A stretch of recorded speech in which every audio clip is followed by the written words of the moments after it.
रात में हम अक्सर चमकते तारों को देखकर हैरान होते हैं कि इतने विशाल ब्रह्मांड में मौजूद इन तारों की संख्या आखिर क्या है। लेकिन वहीं जब हमारी नजर चांद की ओर जाती है तो हमें एक बेहद खूबसूरत एहसास होता है। चांद को लोग अलग अलग भावनाओं से जोड़कर देखते हैं और कई धर्मों की मान्यताओं में चांद को एक अहम जगह दी गई है। हमारी बचपन की कहानियों से लेकर किताबों तक चांद का जिक्र हमने कई बार सुना है। विज्ञान की बात की जाए तो हमें चांद के बारे में बहुत कुछ पता है, लेकिन वर्तमान में चांद जितना स्पष्ट हमें दिखाई पड़ता है, इसका अतीत उतना ही रहस्यमयी और हैरान करने वाला है, जिसमें इसके वजूद में आने के वैज्ञानिक सिद्धांतों में आपस में बड़ी बहस है। और सच में ये सोचने वाली बात है कि आखिर हमारे चांद का निर्माण हुआ कैसे इतना विशाल पिंड धरती का उपग्रह बन गया। क्या ये कभी धरती का हिस्सा था या ये कहीं बाहर से आया था? आज के इस एपिसोड में चांद के बनने की अनोखी कहानी को जानेंगे।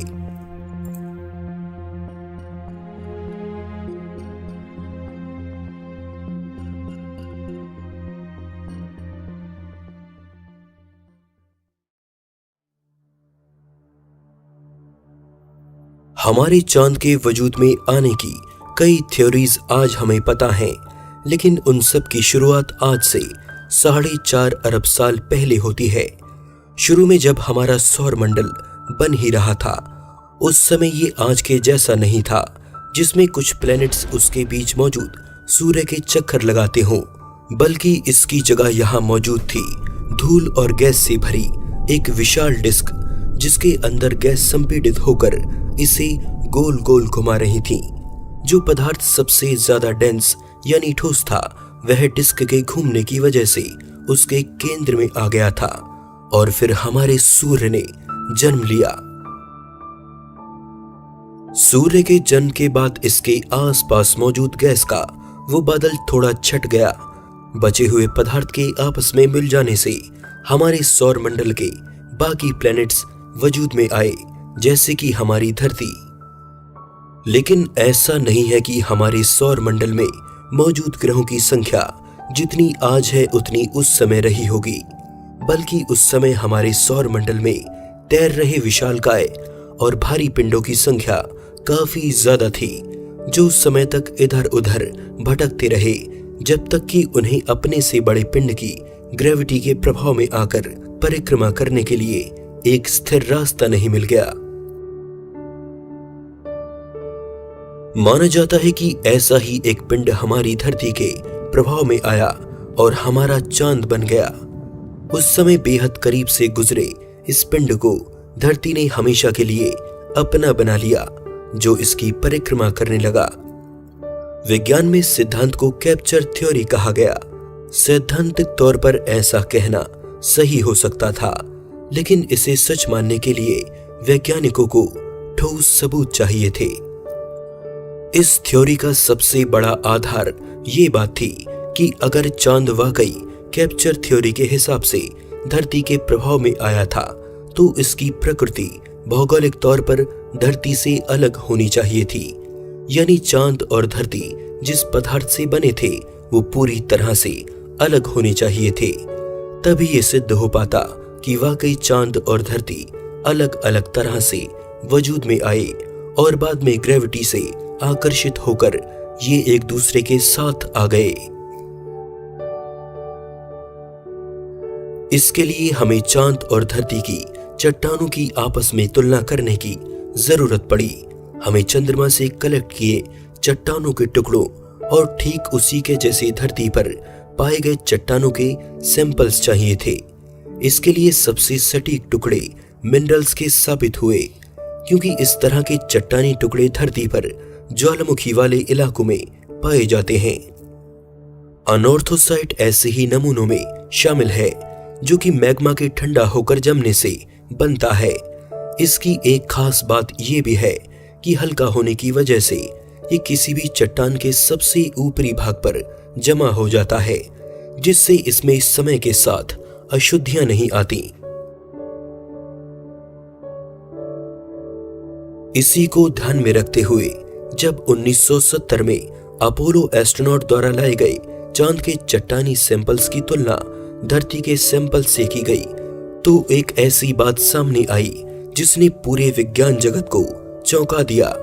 वैज्ञानिकों ने पाया कि धरती और चांद के ये नमूने बिल्कुल एक जैसे थे, यानी धरती की चट्टानें चांद की चट्टानों से मेल खा गई थीं और चांद के बनने की कैप्चर थ्योरी गलत साबित हुई। अब हम ये जान गए थे कि चांद और धरती अलग अलग जगह बने हुए दो पिंड नहीं थे, बल्कि इनका वजूद जन्म से ही साथ था। अब विज्ञान जगत इस सवाल से परेशान था कि आखिर चांद आया कहां से। आगे की गई खोजों से कुछ और बातें सामने आईं। इस बार वैज्ञानिकों ने चांद की बेजान और सूखी जमीन को आधार बनाया, जिसमें पानी ना के बराबर था। ऐसा लग रहा था मानो अतीत में कभी चांद ने किसी भयंकर ब्रह्मांडीय घटना के होने से बहुत ही ज्यादा तापमान को झेला था, और ये घटना वैज्ञानिकों ने दो विशाल पिंडों की टक्कर से हुए घर्षण से जोड़कर देखी, जो आज से करीब 4.5 अरब साल पहले हुई थी। लेकिन इस घटना का असर चांद पर नहीं बल्कि धरती पर हुआ था। अध्ययनकर्ताओं ने बताया कि जब धरती जन्मी ही थी तभी इसकी टक्कर एक मंगल ग्रह जितने बड़े पिंड से हुई, और इस भयंकर टक्कर से निकले पदार्थ से चांद ने जन्म लिया। टक्कर से निकलता मलबा धीरे धीरे एक जगह इकट्ठा हो गया और बाद में जाकर ये हमारा चांद बन गया। धरती से टकराई उस पिंड को वैज्ञानिकों ने थिया नाम दिया। थिया के धरती से टकराने से भारी मात्रा में ऊर्जा, दहकता मलबा और दूसरी चीजें अंतरिक्ष में फैल गईं, जिसने धरती के चारों ओर शनि ग्रह जैसा एक छल्ला बना लिया। दहकते लावे और मलबे से बना ये घेरा दिखने में बेहद अनोखा था, जो किसी एक जगह पर जाकर धीरे धीरे जमा हो रहा था। अगर हम उस वक्त धरती पर खुद को किसी तरह खड़ा रख पाते तो हमें एक अद्भुत नजारा देखने को मिलता। इस घटना के बाद हमारे चांद को बनने में करीब 1 साल का वक्त लगा। इसकी पपड़ी की प्रकृति धरती के जैसी थी, क्योंकि इसका जन्म धरती से हुआ था। चांद के बनने की इस व्याख्या को वैज्ञानिकों ने जायंट इंपैक्ट हाइपोथेसिस यानी भीमकाय टक्कर परिकल्पना कहा।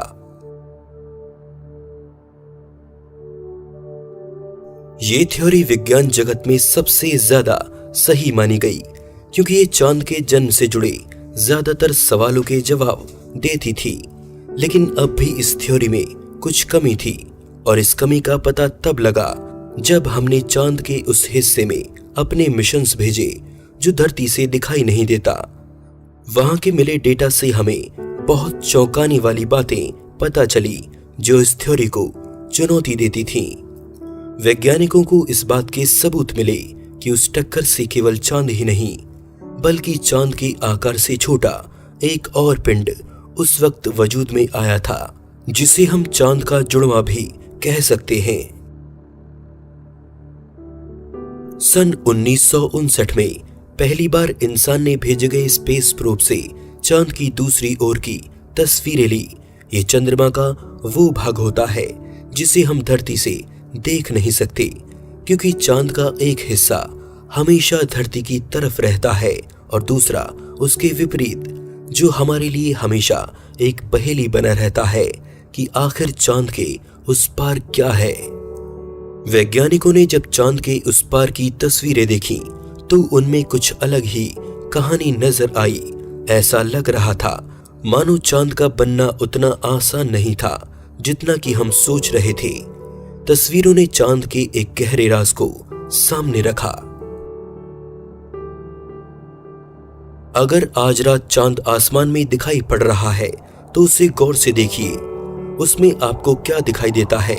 एक इंसानी चेहरा या एक खरगोश, या फिर जो भी आपका दिमाग उसे देखकर कल्पना करता है।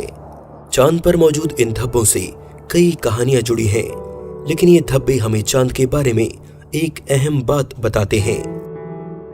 पुराने वक्त में इन्हें इंसान देखकर ये अंदाजा लगाता था कि ये चांद पर मौजूद विशाल समुद्र के निशान हैं, लेकिन आज हम ये जानते हैं कि ये धब्बे असल में अतीत में बहने वाले लावा से बने हैं। इनसे हमें पता चलता है कि अरबों साल पहले चांद पर भारी मात्रा में गिरने वाले एस्टेरॉयड से चांद पर कई गड्ढे बन गए। चांद की पपड़ी जहां से पतली थी, वहां से अंदर का लावा रिसकर बाहर बहने लगा। लावा के ठंडा होकर जम जाने से ये धब्बे गहरे रंग में दिखाई देने लगे। वैज्ञानिकों का अंदाजा था कि चांद का जो हिस्सा हमें दिखाई नहीं देता, उस तरफ भी लावे से बने ऐसे ही धब्बे होने चाहिए थे। लेकिन स्पेस प्रोब से मिली तस्वीरों से चांद के उस पार की बिल्कुल अलग कहानी नजर आई। वैज्ञानिकों के अंदाज से उलट चांद के उस पार की सतह पर भारी मात्रा में क्रेटर्स नजर आए। वहां लावे के बहने के कोई भी निशान मौजूद नहीं थे। लेकिन ऐसा क्यों था? वैज्ञानिक इसके बाद इस नतीजे पर पहुंचे कि चांद के उस पार की परत इस पार से मोटी रही होगी। परत के मोटे होने से एस्टेरॉयड की टक्कर से भी लावा रिसकर बाहर नहीं आ पाया और वहां सिर्फ उनकी टक्कर से बने गड्ढे ही शेष रह गए। इसके बाद के मिशन से नासा ने भी ये कंफर्म किया कि चांद के उस पार की परत इस पार से 30 मील ज्यादा मोटी है। नासा के इस बयान से ये तो साबित हो गया कि चांद के दोनों तरफ की परत एक दूसरे से अलग है। लेकिन ये बात अब भी राज बनी हुई थी कि आखिर ऐसा क्यों है? क्यों एक ही पिंड की दोनों साइड एक दूसरे से अलग हैं? आने वाले कई सालों तक ये रहस्य ही बना रहा, जब तक कि एक नई परिकल्पना सामने नहीं आई। वैज्ञानिकों ने माना कि थिया की टक्कर से एक नहीं बल्कि 2 विशाल पिंडों का जन्म हुआ था। उस समय धरती के चारों ओर बने दहकते मलबे से 2 चंद्रमाओं ने जन्म लिया। छोटे आकार का चंद्रमा बड़े का पीछा करते हुए उससे टकरा गया, लेकिन ये टक्कर दूसरी टक्कर जितनी तेज नहीं थी, बल्कि ये धीमी गति से हुआ एक टकराव था, जिससे दोनों पिंडों के मिलने से एक बड़े चंद्रमा का जन्म हुआ। छोटे पिंड ने चंद्रमा के उस पार की सतह से टकराकर उसे पूरी तरह से कवर कर लिया, जिससे पहले से ज्यादा मोटी परत तैयार हुई। विज्ञान की इस कल्पना ने चांद के दोनों तरफ की परत के रहस्य से पर्दा तो उठा दिया, लेकिन अब भी विज्ञान जगत से जुड़ा एक बड़ा तबका इससे पूरी तरह से सहमत नहीं है। वे मानते हैं कि अब भी ये चांद के बनने की पूरी और सही एक्सप्लेनेशन नहीं है। लेकिन आधुनिक विज्ञान के पास शायद इसका भी जवाब है। इसके लिए हमें हमारी धरती से 480 प्रकाश वर्ष दूर एक ऐसे दहकते ग्रह का अध्ययन करना होगा जहां जीवन के लिए कोई जगह नहीं है। धरती से 480 लाइट ईयर दूर मौजूद है प्लेनेट कोरोट 7b। हमारी धरती अपने सूर्य से जितनी करीब है, ये अपने तारे से उससे 60 गुना ज्यादा करीब है। और जिस तरह से चांद का एक हिस्सा धरती की तरफ रहता है, इसका भी एक भाग हर समय अपने सूर्य से निकलती भीषण गर्मी को झेलता है, जिससे इसकी कठोर चट्टानी सतह पिघलकर मैग्मा में बदल जाती है। लेकिन वहीं प्लेनेट के दूसरी तरफ, जहां सूर्य की गर्मी नहीं पहुंच पाती, वहां का तापमान ठंडा और सतह कठोर बनी रहती है। वैज्ञानिकों ने इसी प्लेनेट के हालात को आधार बनाकर अपने चांद के दोनों तरफ की परतों के अलग अलग होने के रहस्य को सुलझाने की कोशिश की है, जो काफी हद तक सही लगती है। जब वे लोग इस प्लेनेट का अध्ययन कर रहे थे, तब अचानक से उनके मन में एक बात आई। जब हमारी धरती और चांद ने जन्म ही लिया था, तब धरती इस पर हुई भारी टक्कर के घर्षण से काफी गर्म थी और इस बात के सबूत हमें मिल चुके हैं कि उस वक्त चांद धरती के बेहद करीब था, जो समय के साथ धीरे धीरे धरती से दूर होता गया। कोरोट 7b की तरह ही हमारे चांद के एक हिस्से को उस वक्त धरती से निकलती गर्मी ने पिघला दिया होगा, जिससे धरती की तरफ की परत पतली हो गई, जबकि जो हिस्सा धरती से सीधा संपर्क में नहीं था वहां की परत मोटी बनी रही। ये एकमात्र ऐसी व्याख्या है जो चांद के जन्म से जुड़े लगभग हर सवाल का जवाब देती है। यहाँ हम ऐसी घटना की बात कर रहे हैं जो हमसे अरबों साल पहले घटी थी और जिसके ठोस सबूत ढूंढ पाना लगभग नामुमकिन है। इसलिए यहाँ हम ऐसी परिकल्पनाओं को आधार मानते हैं जिससे हमारे सभी सवालों का जवाब मिल सके। उस समय जब धरती की सतह हजारों डिग्री के तापमान पर उबल रही थी, जिसने हमारे चंद्रमा को जन्म दिया। शुक्र है आज धरती की सतह काफी ठंडी हो चुकी है, लेकिन धरती अपनी कोर में आज भी तप रही है। यहाँ पर ज्वालामुखी गतिविधियां होती रहती हैं। पहाड़ों की श्रृंखलाएं लाखों सालों के अंतर से धरती में समा जाती हैं और कुछ नई श्रृंखलाएं बनती हैं। यानी धरती हर तरह से जीवित है, लेकिन चांद के साथ ऐसा नहीं है। हमारे चंद्रमा की कोर भौगोलिक तौर पर बेजान है, लेकिन अब कुछ नई और रहस्यमयी घटनाओं को देखकर ऐसा लगता है कि हम चांद के बारे में अब भी गलत हैं। कई दशकों से एस्ट्रोनॉमर चांद पर छोटे छोटे विस्फोटों की रोशनी देखने की बात करते हैं। कईयों ने चांद पर हल्के लाल रंग की ऐसी चमक देखी है जो कई मिनट तक बनी रहती है। तो क्या इन अनजान लाइट से ये समझा जाए कि आज भी हमारा चांद अंदर से जीवित है? भले ही आज हम विज्ञान का सहारा लेकर कुदरत के रहस्य को सुलझाने में सक्षम हैं, लेकिन ऐसा लगता है मानो जैसे एक राज के सुलझते ही कुदरत हमारे सामने फिर से एक नई पहेली खड़ी कर देती है और हमें इंसान होने का एहसास कराती है।